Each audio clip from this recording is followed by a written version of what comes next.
Atiha e te iwi, he mea tākoha atu ngā whenua tūpuna o Pukeroa e te iwi o Ngāti Whakaue ki te kāwanatanga. Me te aha kei taua puke te hohipera o Rotorua e tū ana i Naianei.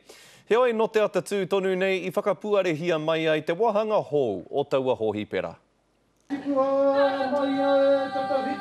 Nā ngā whakamoemiti o te ata tū nei i arahi ngā uri whakaheke o Ngāti Whakaue, te arawa whānui tonu.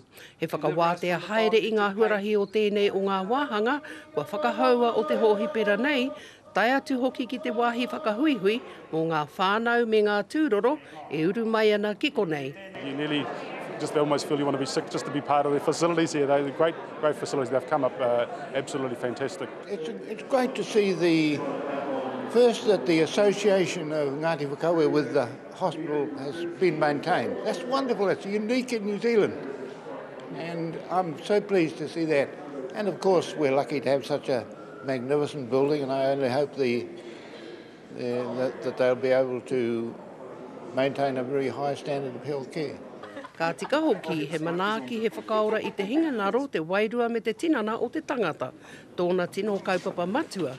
He taonga tuku iho e whakaaturia ana, i roto e nei o ngā pauwhakairo o ngā pūmanawa e waru o te arawa.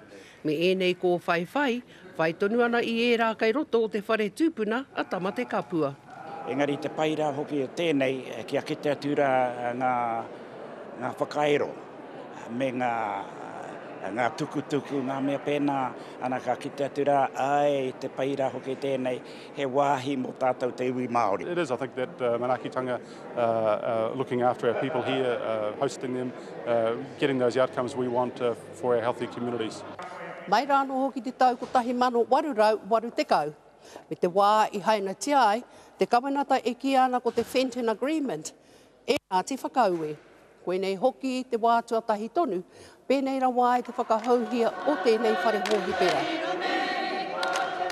A ngā marama kai te tū, ka tutuki ai ngā mahiki e rātu o ngā wāhanga o te hohipera o Rotorua. Ko Hinerangi Goodman, mō te karere.